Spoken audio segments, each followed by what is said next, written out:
wabarakatuh.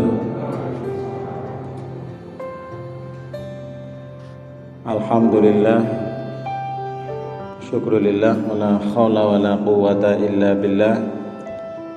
Asyhadu an la ilaha illallah wahdahu la syarika lah, wa asyhadu anna Muhammadan abduhu wa rasuluh.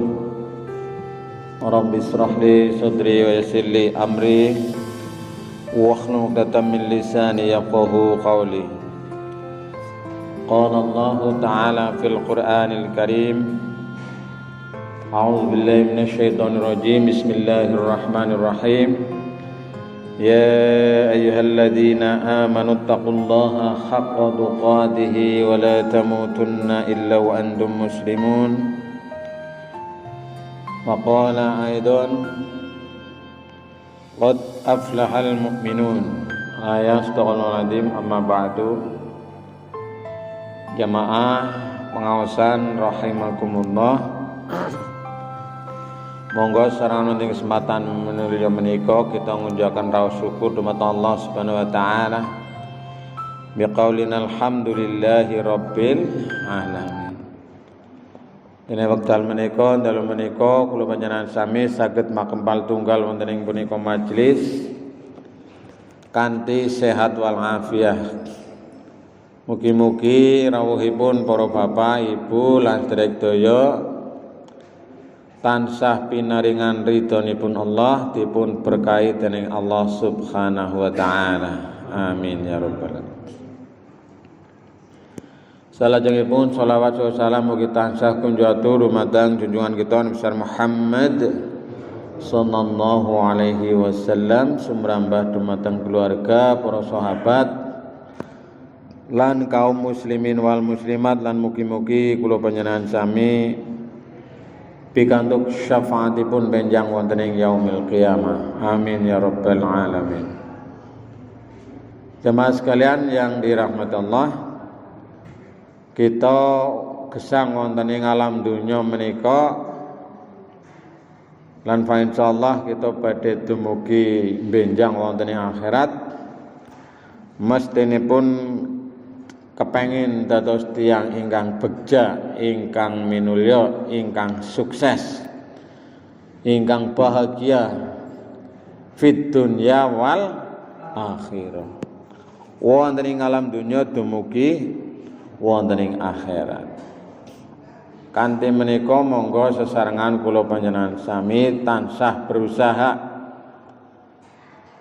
kepripun carane supados dados tiyang ingkang sukses dunia dan sukses akhirat. Nah niki ingkang badhe kula aturaken, kunci menjadi orang sukses dunia dan di akhirat.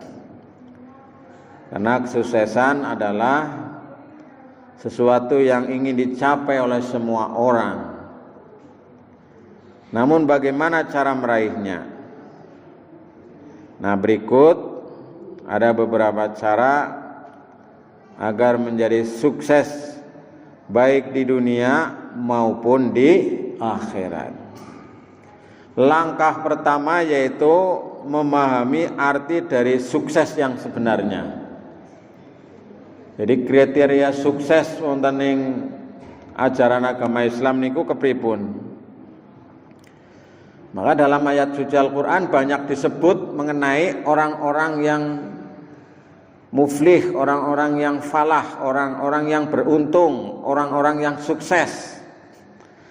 Contohnya wonten ing surat Al-Mu'minun ayat 1, qad aflahal mu'minun. Sesungguhnya beruntunglah orang-orang yang beriman. Jadi modal utama untuk meraih sukses yaitu beriman. Nah,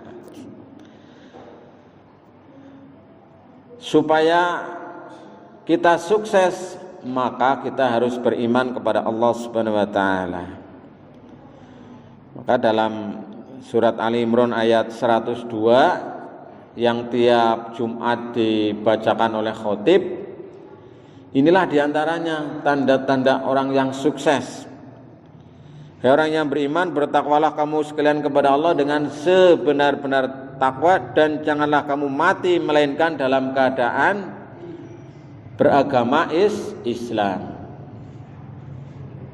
Wala tamutunna illa wa antum muslimun. Nah, inilah tanda orang yang sukses, orang yang berbahagia, yaitu ketika wafat, ketika mati dia dalam keadaan beragama Islam. Naudzubillah min dzalik, ketika semasa hidupnya dia menjalankan agama Islam, menjadi orang Islam, tapi di tengah jalan menjadi kufur, kafir, murtad, maka matinya dalam keadaan tidak beragama Islam, matinya su'ul khotimah. Naudzubillah min dzalik. Maka dijanjikan oleh Allah dalam surat Al-Fajr ayat 27 sampai dengan 30, ini menjadi orientasi kehidupan dan perspektif kebahagiaan kita. Ya ayuhan nafsul mutmainnah, irji'i ila rabbiki radiyatan mardiyah, fadkhuli fi ibadi wadkhuli jannati.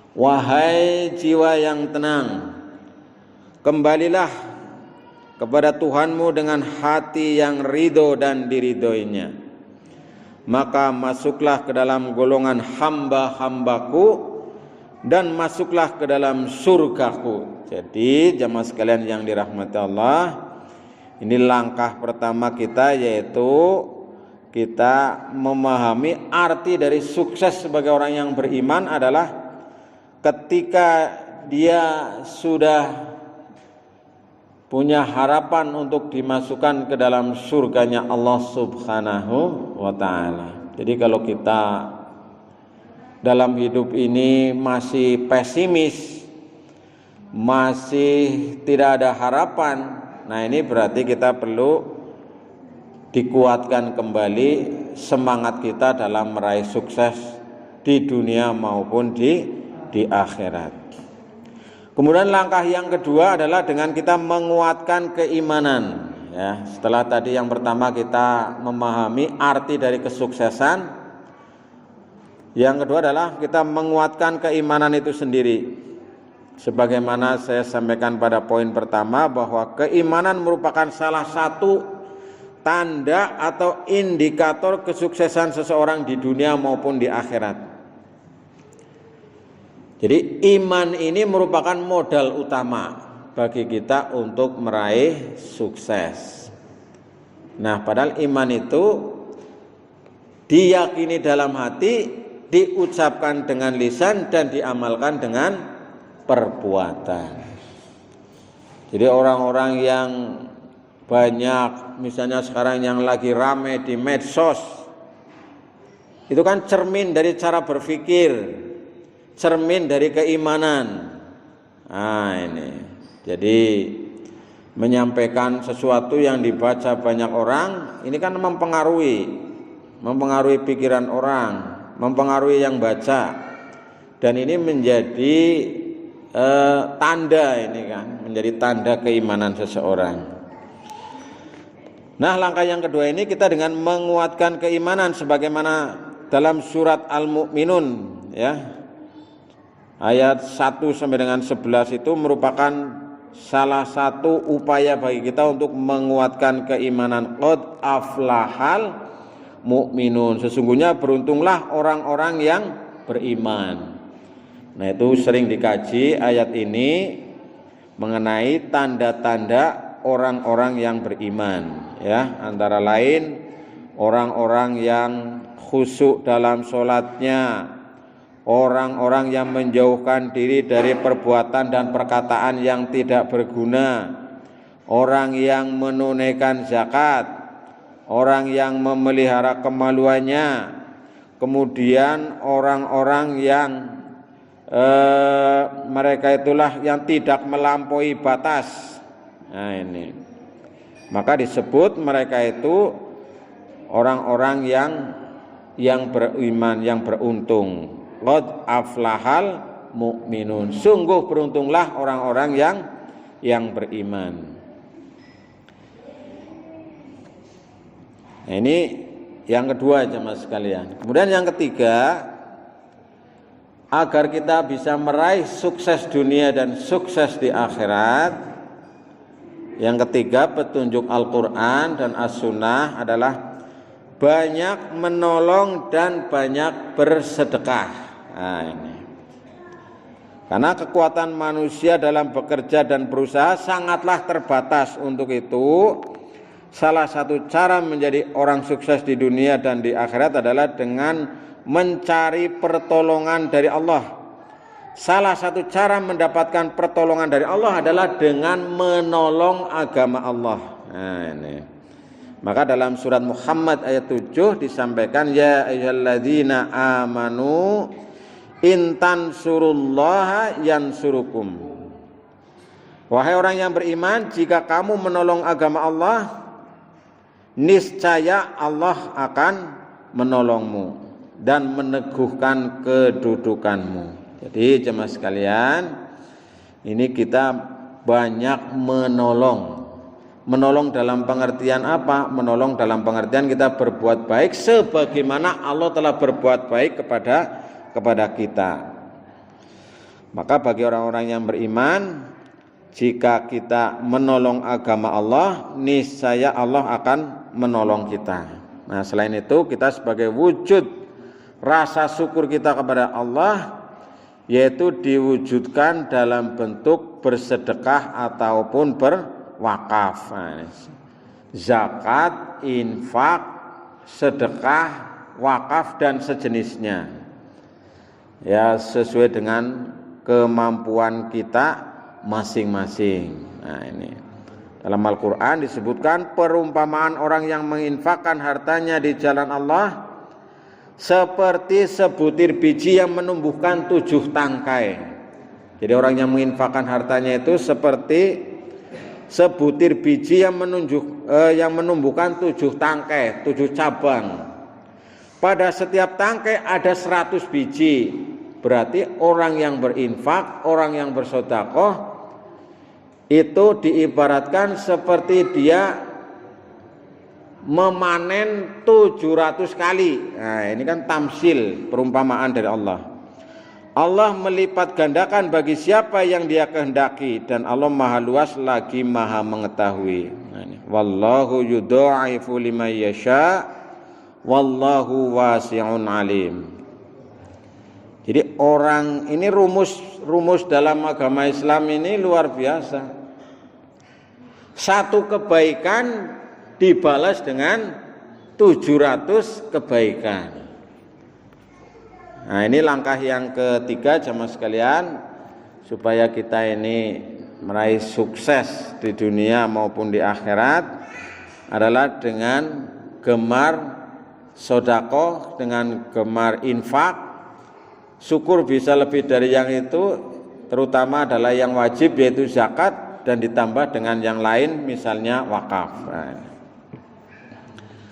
kemudian yang keempat, agar kita sukses di dunia dan sukses di akhirat, dalam ayat suci Al-Quran disebutkan supaya kita ini memiliki disiplin waktu yang baik.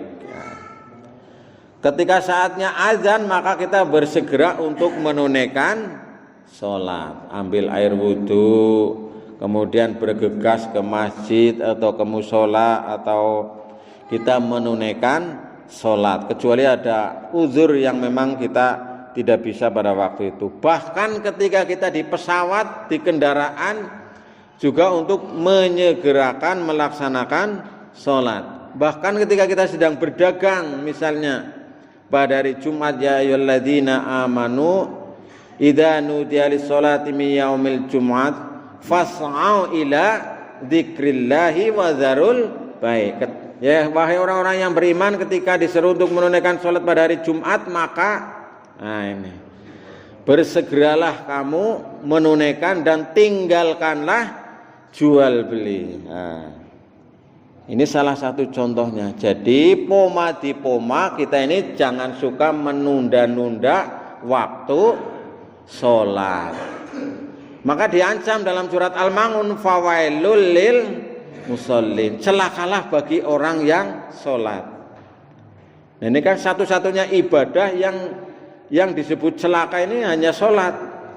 Bagi siapa? Fawailul lil musallin alladzina hum an sholatihim sahun. Jadi orang yang suka menunda-nunda waktu sholat. Inilah arti dari lalai atau sahun itu sendiri. Karena Al-Quran itu sudah menegaskan bahwa sholat itu sudah ditentukan waktunya.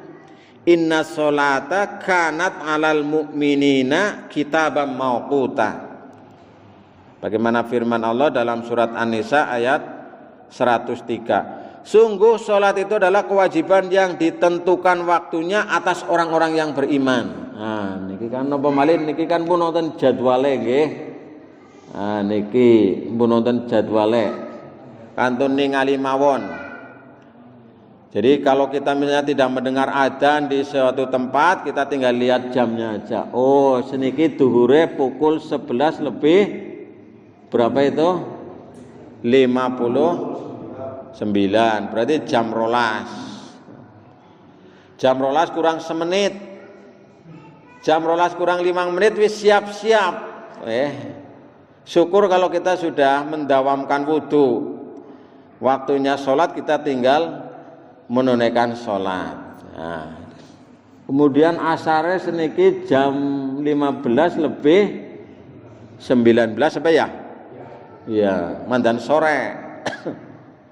Berarti pukul 15 lebih 15 siap-siap. Nah, niku. Niki tandane wong sukses. Cara bahasa puji-pujiane zaman mbiyen aja di mengko-mengko. Nah, mengko-mengko sidane malah kelewatan. Lah mengko bae lah nembe adzan. Langko nembe komat. Lah mengko nembe serekangat. Langko nembe rong rekangat. Lah langko nembe rampung jamangah. Nah, sidane malah bablas. Ih, kene wis enteng waktune apa? Hai. Ketunen wis ora bisa dibileni maning. Jadi ini salah satu merek sebenarnya bagi orang Islam adalah dia memiliki disiplin waktu yang baik. Umat Islam itu baru bisa disiplin pada satu hal, yaitu ketika berbuka puasa. Jangan pokoknya apal nganti jame maghrib nalikane bulan Ramadan. Ki maghribe jam pira ki? Oh ya dalam maning ki, 2 menit maning pokoke. Wis ngudheke kolek.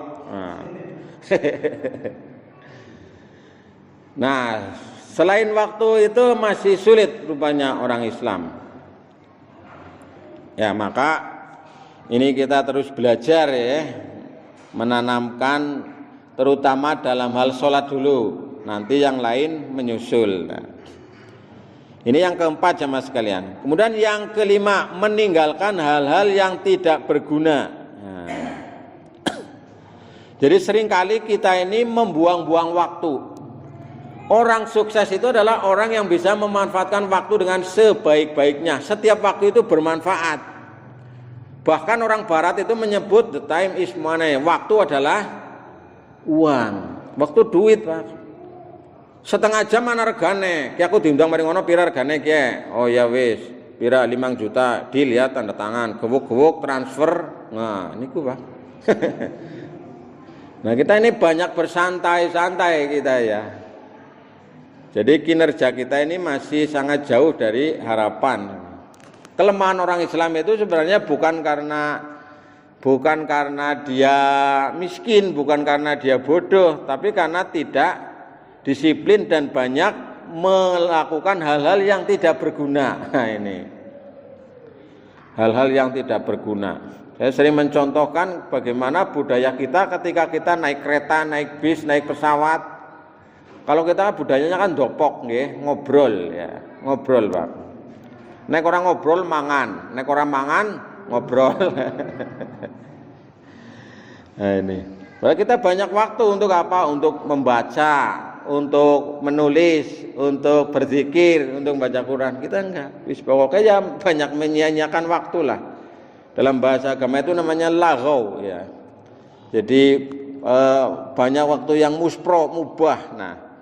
Nah, seorang yang ingin meraih kesuksesan tidak boleh menyia-nyiakan waktu, tenaga dan pikiran untuk sesuatu yang tidak mendukung tekadnya untuk menjadi sukses. Jadi orang-orang sukses itu kan orang-orang yang bekerja keras. Maka Rasulullah dalam sebuah hadisnya yang diriwayatkan oleh Tirmidzi menyampaikan bahwa dari Abu Hurairah berkata Rasulullah Shallallahu Alaihi Wasallam bersabda, di antara tanda kebaikan keislaman seorang adalah jika dia meninggalkan hal-hal yang tidak bermanfaat baginya. Meninggalkan yang tidak bermanfaat bagi dirinya. Yang bermanfaat yang bagaimana, yang tidak bagaimana kita kan sebenarnya sudah tahu. Cuma kadang-kadang kita ini tidak bisa mengelak dari yang demikian itu. Ngobrol, dopok, ya ini boleh bagus, tapi jangan terlalu lama. Sekedarnya untuk sharing-sharing, untuk diskusi, silaturahmi dan seterusnya dan seterusnya.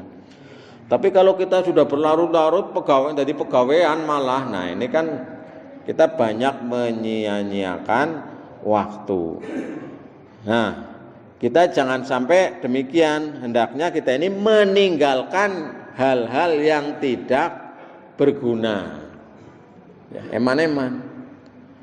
Kita merasa waktu itu menjadi sangat bermanfaat, berguna misalnya ketika kita di luar kota. Nah, ketika kita sedang naik haji misalnya, itu waktunya sangat berguna, sangat bermanfaat. Ketika kita sedang kuliah, ketika kita sedang sekolah, ketika kita sedang ada training, ada workshop dan sebagainya. Tapi pada hari-hari yang biasa seperti ini banyak waktu yang terbuang percuma. Sehingga kita ini tidak ada peningkatan. Ya, tidak meningkat. Orang itu kan harusnya selalu meningkat terus. Nah, ini yang kelima jamaah sekalian, jadi menjadi perhatian bagi kita, ternyata kita ini masih banyak melakukan hal-hal yang tidak berguna. Nah, bagi kita orang Islam itu bagaimana sembohnya? Waktu adalah amal soleh, waktu adalah ibadah, waktu adalah kebaikan, waktu adalah mengingat Allah dan seterusnya. Nah, yang keenam jamaah sekalian, agar kita menjadi sukses itu hendaknya mencari mentor yang dapat menuntun kita untuk menjadi orang sukses. Jadi orang sukses itu harus ada mentornya. Harus ada rembetannya, harus ada penuntunnya, harus ada gurunya. Nah, ini. Kita kadang-kadang kan tidak punya rujukan, tidak punya apa. Nah, dalam perjalanan menuju sukses terkadang seorang tidak tahu kemana dia harus melangkah. Dan apa yang harus dilakukan? Aku sih kudu kepriwe ya men sukses ya. Nah, maka dari itu seseorang memerlukan mentor yang dapat membimbingnya, memberikan pengarahan, mengajari ilmu, skill dan seterusnya, serta memberikan peringatan jika dia ternyata berjalan ke jalan yang tidak benar. Jadi kita ini harus punya punya teman, punya mitra agar bisa meraih sukses. Mahasiswa dia harus punya dosen, murid dia harus punya guru, santri harus punya kiai. Nah, kita harus punya mentor untuk meraih sukses. Dalam pengertian sukses apa saja. Nah, maka dalam Quran itu disebut fas'alu ahla dzikri in kuntum la ta'lamun. Bertanyalah kepada orang yang mempunyai pengetahuan jika kamu tidak mengetahui. Al-Quran surat An-Nahl ayat 43. Jadi kita ini harus punya mentor. Ingin sukses dalam berbisnis ya nyari orang yang sukses dalam berbisnis. Ingin sukses dalam menuntut ilmu ya kita harus mencari mentor dalam menuntut ilmu. Ingin sukses dalam berusaha dan lain sebagainya dan seterusnya dan seterusnya. Maka ini menjadi perhatian bagi kita. Nah, Nabi Muhammad itu menjadi mentor bagi para sahabatnya. Sahabat bagaimana Abu Bakar tipenya yang halus, lemah lembut. Abu Bakar, Umar ya, yang kedua Umar. Umar yang tegas, yang tegas, keras, disiplin dan seterusnya. Utsman, kemudian sahabat Ali dan sahabat-sahabat yang lain. Ada mentornya langsung dari Rasulullah. Kemudian nanti sahabat ini akan menjadi penuntun kesuksesan bagi para tabingin. Tabingin akan menuntun kesuksesan bagi tabingin dan seterusnya. Maka jamaah sekalian yang dirahmati Allah, kita ini menjadi mentor kesuksesan bagi anak-anak kita. Nah, ini. Jadi anak-anak kita bakatnya mungkin beda-beda, anak-anak cucu kita mungkin punya pembawaan yang berbeda-beda. Nah, kita ini mentor suksesnya.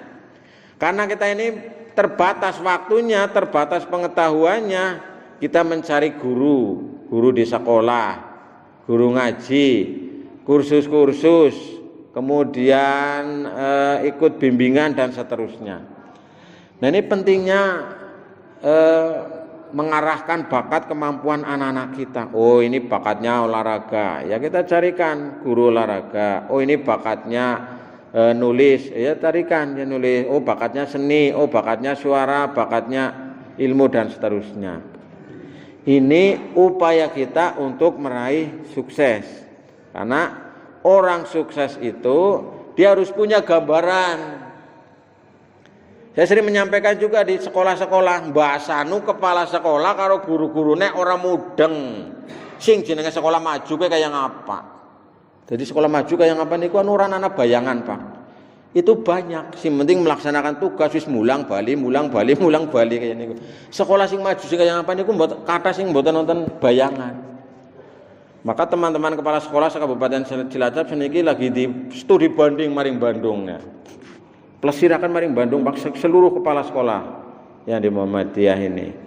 Upayanya apa anak-anak gambaran, oh sekolah maju sing kaya kae. Nah. Ke Surabaya misalnya, ke SD Muhammadiyah Pucang, SD Muhammadiyah di sana itu pakai lift, Pak. Pakai lift sekolahnya. SD niku, Pak. Kudu inden. Ya, jadi anaknya umur 3 tahun wis daftar, Pak. Anaknya wis daftar misalnya. Fasilitasnya dan sebagainya luar biasa. Perpustakaannya, pelayanannya, servisnya dan sebagainya. Kemudian ada lagi di Gondang Legi sana di Malang. Nah, jadi ada bayangan. Nah, kita ini sukses itu ada bayangan harus seperti apa. Maka jangan sampai kita ini tidak ada bayangan sukses. Menana bayangan sukses kudu anak sing nuntun. Nah, niku. Oh, aku pengen sukses dalam misalnya mendidik putra-putri ini belajar maring siapa Pak Sepul, belajar maring siapa maring Pak Kiran misalnya. Dan seterusnya. Maka jamaah sekalian, kita jangan malu-malu bertanya kepada orang yang tahu. Maka dalam Quran itu disebutkan tadi yang saya sebutkan itu surat An-Nahl ayat 43. Fas'alu ahla dzikri in kuntum la ta'lamun. Kon pada takon maring ahli dzikir, yaitu ahli wong sing ngerti. Arep takon carane gawe apa ge panganan sing nang kene ge. Gawe legendar nek sing ora nek takone maring wong sing ora ngerti ora bisa dadi legendar.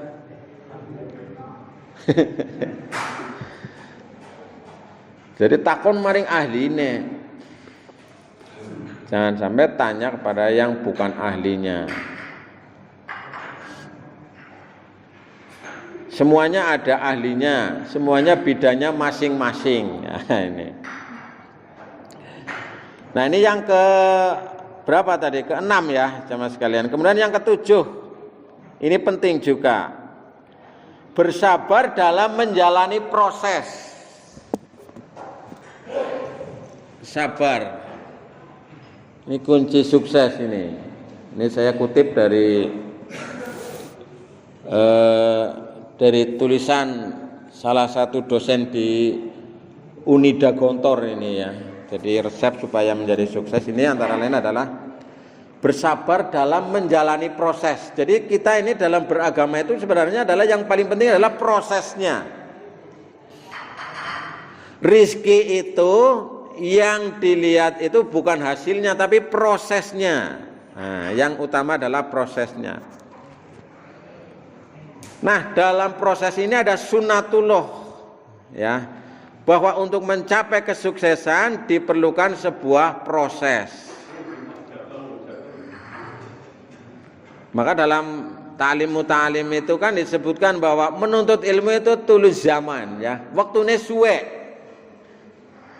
Jajal panjenengan sekolah pirang tahun, TK misalnya setahun nggih, nah, SD 6 tahun wis 7 tahun, SMP 3 tahun wis 10 tahun, SMA 3 tahun, pira mangkene iki 13 tahun, kuliah 4 tahun, 13 tambah 4 17 tahun, Pak.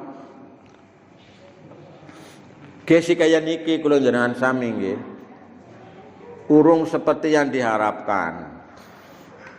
Masih butuh ilmu. Kula jenengan sami sing kuliah nang kuliah jurusan agama bae akeh buku sing urung diwaca. Makanya siki kuliah kuwi ana spesifikasi. Jurusannya pirang-pirang siki. Bahkan ada jurusan sekarang jurusan zakat. Itu ada apa? Jurusan manajemen zakat. Infak. Jadi banyak ini. Banyak ilmu yang belum dipelajari ternyata. Lha siki Quran baik ayate pira. Diwaca kabeh urung tafsire.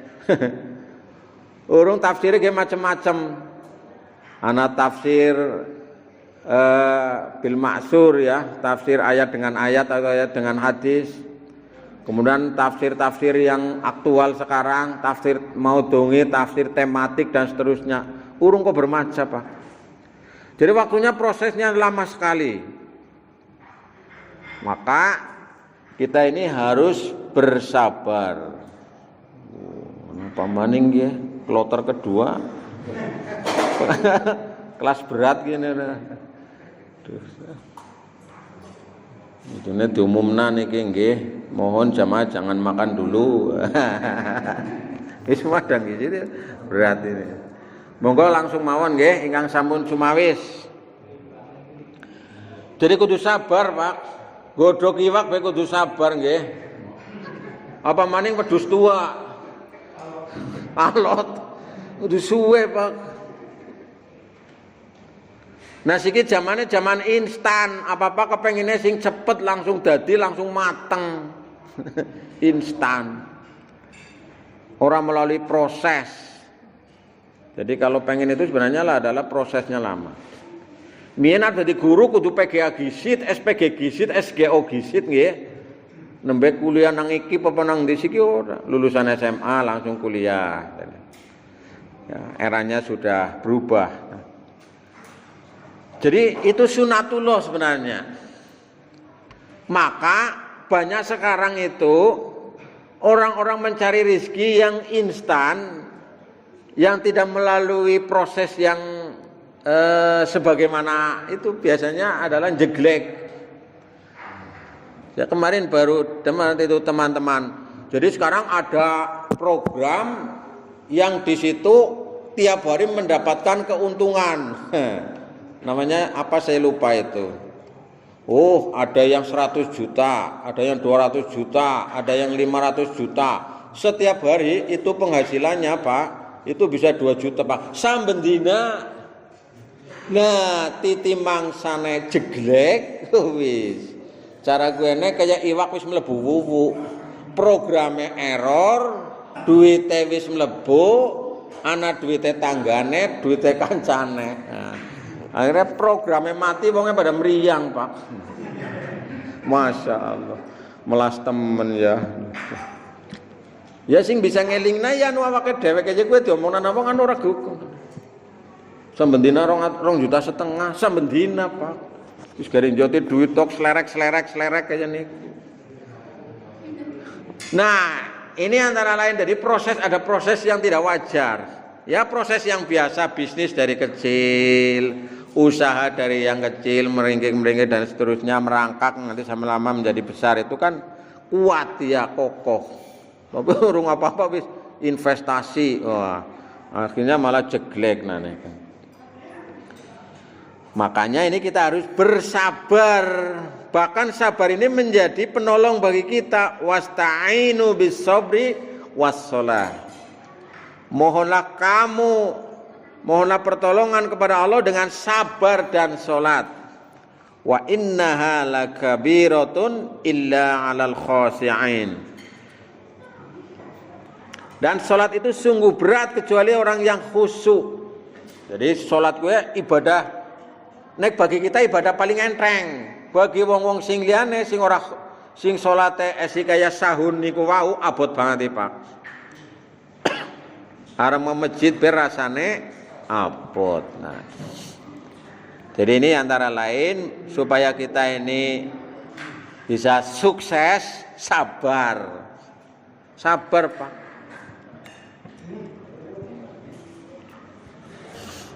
Sabar. Waktunya cukup lama. Kuliah. Nah, ini kuliah zaman sedikit cepet, Pak. Kuliah zaman kuliah 6 tahun, Pak. 6 tahun. 5 tahun ini hebat banget sih bisa lulus. Kula mlebu tahun 90, lulusnya tahun 96. Untung bae lulus. Niku. Kudu sabar Pak gimana. Kuliah 6 tahun ya jelmo kremut-kremut ya. Tapi dijalani dengan sabar. Anak-anak kita yang lagi mondok pesantren itu kan luar biasa, waktunya cukup lama. Nah, orang yang sukses itu orang yang sabar, tahan uji. Nah, maka jadikanlah sabar dan sholat ini sebagai penolong bagi kita. Nah, ada yang ke-8 ini jamaah sekalian, supaya kita ini sukses dunia dan sukses akhirat, tidak menzolimi orang lain. Nah, tidak menzolimi orang lain. Kita ini idealnya menjadi orang yang suka berbuat baik.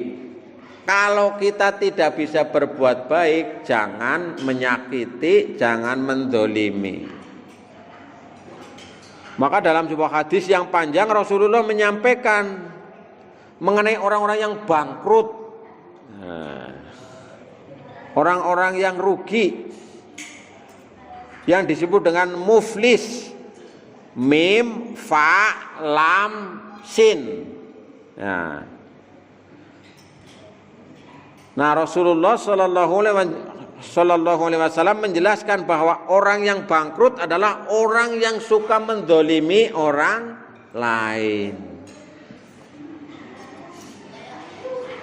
Dari Abu Hurairah radhiyallahu anhu, sesungguhnya Rasulullah Shallallahu Alaihi Wasallam bersabda, apakah kalian tahu siapa orang yang mengalami bangkrut, tekor, tebok, muflis? Para sahabat menyampaikan orang yang bangkrut menurut kami adalah orang yang tidak memiliki sepeser pun dirham harta benda. Jadi nek cara para sahabat wong sing bangkrut kuwi sing ora duwe duit, dagangane tekor. Nah, Rasulullah menyampaikan sesungguhnya orang yang bangkrut dari kalangan umatku adalah orang yang datang pada hari kiamat. Ini dicamkan Bapak Ibu, dengan membawa pahala sholat, pahala puasa, pahala zakat. Namun pada saat yang sama dia juga memikul dosa dari mencaci si fulan, menuduh si fulan berzina, dan memakan harta si fulan, dan menumpahkan darah si fulan, memukul si fulan ketika dia masih hidup di dunia. Karena itulah maka sebagian pahala kebaikannya diberikan kepada si fulan itu tadi, sebagian lagi kepada si fulan lagi.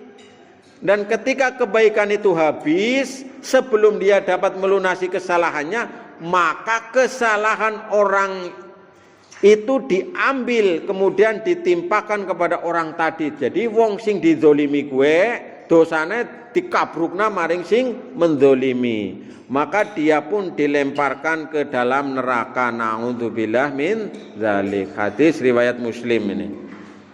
Jadi Bapak Ibu saudara sekalian, ini menjadi perhatian bagi kita untuk tidak suka mendolimi orang lain, merampas hak orang lain dan seterusnya. Nah, kalau dalam hadis ini secara spesifik disampaikan, wonge nggawa salat iya, wonge nggawa puasa iya, wonge nggawa zakat iya, tapi dia yang pertama suka mencaci, senengnya apa ya, ngenyek, ngelek-elek, merendahkan, menghina, ya.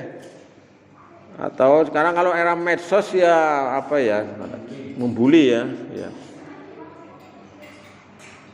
Suka ya membuat kadang-kadang berita-berita hoax, permusuhan, pertikaian dan seterusnya. Ini yang pertama, suka mencaci, kemudian menuduh si fulan berzina. Nah, ini hati-hati, dalam zina itu kan dalam Islam itu ada aturannya. Supaya orang dikenai hukum rajam, hukum dera, itu ada syarat-syaratnya. Kemudian yang berikutnya, orang memakan harta si fulan. Jadi suka memakan harta dengan cara yang tidak benar. Misalnya harta anak yatim. Lah, esi cilik iki bandane kae sawahe dol. Anu tinggalane bapake, anake si cilik dipasrai malah didol. Orang ngomong maring bocahe. Nah, ini. Kemudian menumpahkan darah si fulan lagi. Ngeri Pak, kalau membunuh tanpa haknya, maka dia nanti yang membunuh, dia akan mendapatkan tuntutan dari yang dibunuh nanti di akhirat. Nah, ini. Kemudian memukul si fulan, memukul yang tidak ada haknya. Memukul yang ada haknya misalnya apa? Tinju, misalnya tinju kan orang antem. Bal-balan nggih, kan anu garesan anu bal-balan ngene kok nggih. Ya. Karate, pencak silat, kan ngantem. Membunuh yang ada haknya misalnya siapa? Orang yang ditugasi untuk membunuh. Algojo misalnya, dia berhak membunuh. Ya, itu misalnya orang dihukum mati dia. Dia diikat, matanya diikat, kemudian algojonya 5. Nah, sing anak pelurune niku mboten ngerti Pak, misale. Wong 5 ki njot bedil, siji-siji, klek. Orang ngerti ke pelurune anak pelurune apa ora aku ya ini. Untuk menghindari trauma. Jadi nanti dihitung 1, 2, 3, dor begitu. Nah, sing anak pelurune sing ndi mboten ngerti. Ya mungkin kerasa nggih, mungkin lebih beda doren niku. Nah, ini orang yang berhak, berarti dia boleh membunuh karena memang tugasnya mateni. Nah, sama sekalian yang dirahmati Allah, ini menjadi perhatian bagi kita. Kemudian yang terakhir ini, jam rampung nih. Jadi orang yang pengen sukses dunia dan akhirat adalah menghindari makan dari harta yang haram atau haram. Atau dengan kata lain makan dari harta yang halal. Jadi karena harta halal itu kepenak, nyaman, adem dimakan. Maka jika ingin sukses di dunia dan di akhirat disarankan jauhilah harta haram. Haram jane nggih. Tapi wong kita bahasa Indonesia biasanya ngomongnya haram, jadi haram ya. Orang anak huruf ra, anane huruf ro. Nah, maka janganlah makan harta dengan cara yang batil, dengan cara yang haram. Ya misalnya memperoleh keuntungan dari membuka aib orang, bermain judi, memakan riba, mencuri dan seterusnya.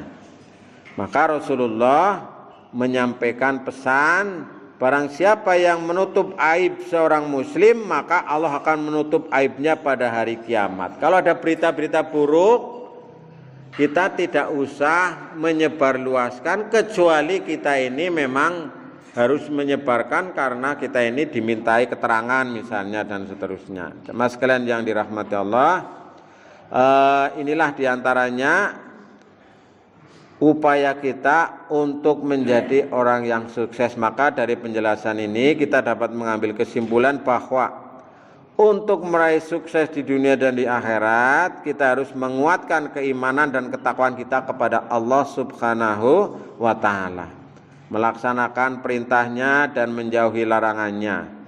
Kemudian secara spesifik tadi saya sampaikan ada 9 hal yang harus kita laksanakan. Yang pertama adalah kita memahami arti dari sukses itu. Jadi wong sing sukses kuwi sing kaya ngapa? Nah, tadi disinggung antara lain dalam Al-Qur'an itu, yaitu yang qad aflahal mu'minun itu menjadi orientasi sukses kita, serta surat Al-Imran ayat 102, wala tamutunna illa wa antum muslimun.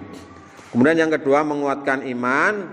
Kemudian yang ketiga jemaah sekalian, kita banyak menolong dan banyak sedekah, ya, banyak menolong kepada orang lain, berbuat baik kepada orang lain. Kemudian yang keempat, memiliki disiplin waktu yang baik.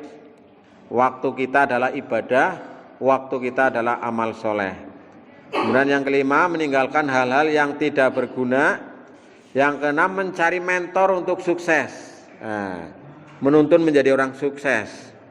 Kemudian yang ketujuh, bersabar dalam menjalani proses.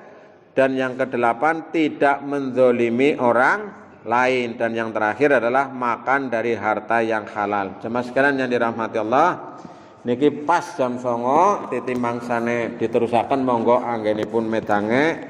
Saking kula cekap semanten, mugi-mugi wonten hikmah manfaatipun. Monggo kita pungkasi kanthi waosan hamdalah sareng-sareng. Terima kasih, matur nuwun. Assalamualaikum warahmatullahi wabarakatuh.